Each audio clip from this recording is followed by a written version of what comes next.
Welcome to the China Angle. I'm Simone Gao. In a sense, the pandemic is a world war.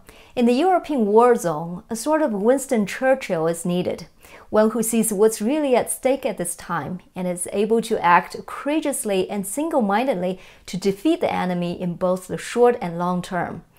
Besides the virus itself, the pandemic is a warning, a wake-up call about communist China. If it failed to wake up the Europeans, I'm afraid that what would really do a long-term disservice to Europe would not have been the armies of the Nazi Party, but the money of the communist regime. Mingling with the Communist Party has not only plunged us into this physical and financial plight, but also corrupted humanity to its core. America has largely woken up. Now it's Europe's turn. How are they doing? Let's explore in this episode of the China Angle.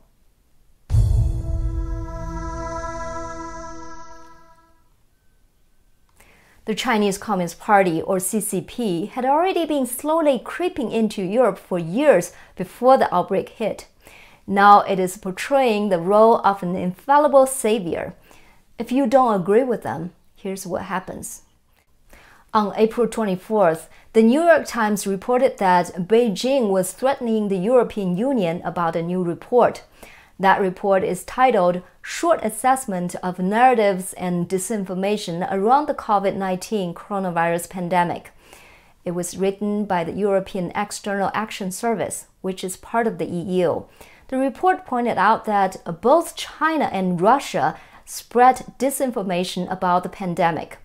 According to the Times, the original wordings that China deflected blame and acted to improve its image. However, when the EU report was published, the same day as the Times article, all language against China had suddenly become much softer. One paragraph about China's worldwide disinformation was reportedly removed altogether.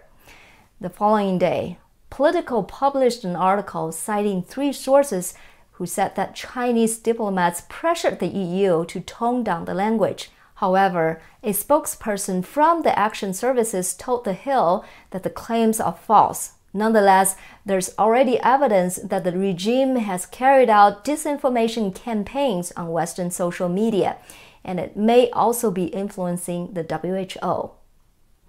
If the claims are true, why would the CCP work to water down the report?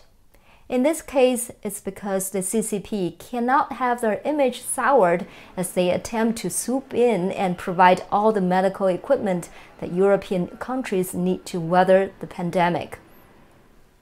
Communist ideology outwardly purports itself as the savior of humanity, and its behavior is right in line with that narrative. The party, in fact, is only acting to save itself, no matter the cost to the rest of the world. But what about these non-communist nations in Europe, or even ones who have had their countries and culture ravaged by communism? As we already know, the CCP, or any communist regime for that matter, maintains the image above all else. But why would other nations go along with it? Well, that all comes down to one word: money.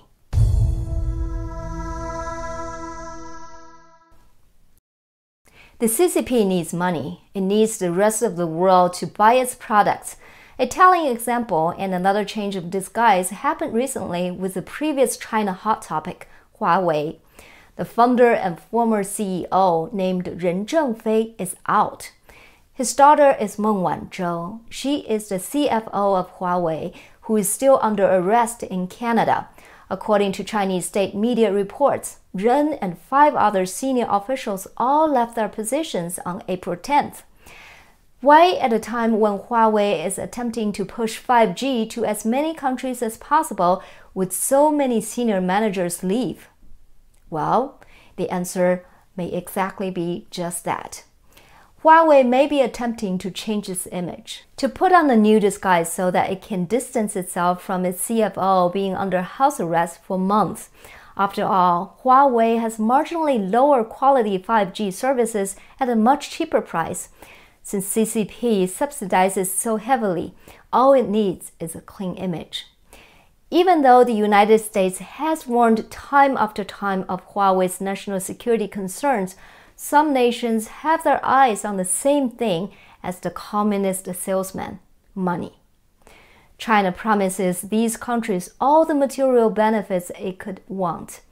From infrastructure to high-tech telecommunications, it comes at a price much more reasonable than the country could manage itself. On top of that, if China swoops in appearing to be a savior and offering medical supplies during a disaster, that may just be the trick to get an uninformed bureaucrat prepared to sign away his country. But has that actually happened? Well, China's Belt and Road Initiative, also called BRI, which some analysts have described as debt trap diplomacy, is already happening inside Europe. For reference, the countries shown in red have accepted BRI investment from China. The deeper the red, the larger the BRI investment. But what does BRI do? The BRI offers massive infrastructure projects to foreign nations. In most cases, there are nations which cannot manage such massive projects on their own. However, the debt of some of these projects far outweighs the country's ability to make money and repay it. This debt has already been traded in by some countries for land ownership. China is indirectly buying up a country's land with the BRI. So in Europe, who is the CCP victimizing, and how are they doing it? The BRI investment could indeed serve as a guide. With that in mind, let's look at some instances of countries who are not going along with the CCP narrative. In this illustration, countries in green have had news reports showing their stance at least somewhat against the CCP. Yellow nations have mixed responses, and the nations in red have had reports of close partnerships with the communist regime. Recently, Sweden closed all of the Confucius Institutes inside its borders, according to Swedish media. These institutes appear as cultural education programs, but are actually proxy propaganda centers for the CCP, located inside university campuses. Further, Sweden has ended all of its sister city agreements with China. Relationships between Sweden and China first began turning poor when a Chinese-Sweden author vanished while in Thailand. He later was sentenced to 10 years in prison inside China. Money seemed not to sway Sweden, as it has received the 8th most foreign investment from China of all European nations, according to World Bank numbers. Further, Sweden is not part of the BRI. Another example is Ireland. Ireland purchased a €200 million shipment of personal protective equipment from China. 20% of that was deemed unusable. Another 15% was deemed only suitable as backup. Ireland's health services said that if future quality was not guaranteed, then there would be no future PPE business. Ireland has received the 14th most investment from China, but none of it was for the BRI. Further, Denmark has taken a clear stance with respect to the pandemic. A political cartoon published in one of Denmark's newspapers replaced the stars on China's flag with coronaviruses. The Chinese embassy in Denmark called for the image to be censored. Yet Denmark's prime minister defended the newspaper's freedom of speech. Denmark is also not involved in the BRI and has the 25th most investment from China. Others include Britain, who has no BRI investment and has said that it would not be business as usual with China in the future. However, the Foreign Ministry said that Huawei won't necessarily be removed from the UK. That stance on Huawei may be explained by investment, as Britain has by far the most Chinese investment, over 22% of all Chinese investment in Europe, according to Heritage Foundation's data. It also has the second highest GDP in Europe. Only Switzerland and France have not taken BRI money and taken a stance friendly with China. Switzerland shut down a pro-Tibet protest in a small mountain town. Switzerland has the second most Chinese investment, but by far the highest investment per capita. For every Swiss citizen, China has invested over $72,000. France appeared to be quietly resolving a spat between President Macron and the Chinese consulate, which insulted France's response to the outbreak. As for the BRI nations, none have taken an open stance against China, with some directly siding with the communist regime. Serbia's president said there was a still friendship between his country and China.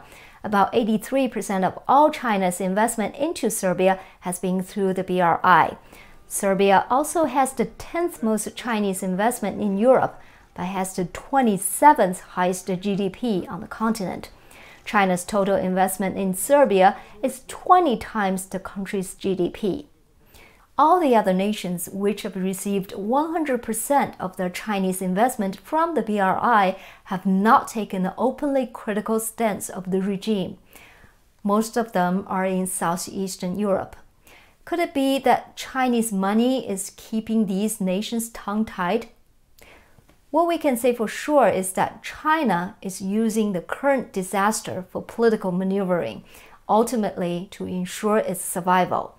Its subsistence for years has been feeding off the outside world by exporting massive quantities of low-priced products. Now it is attempting to use the disaster to its advantage. This has been the China Angle. I'm Simone Gao. Thanks for watching and see you next time.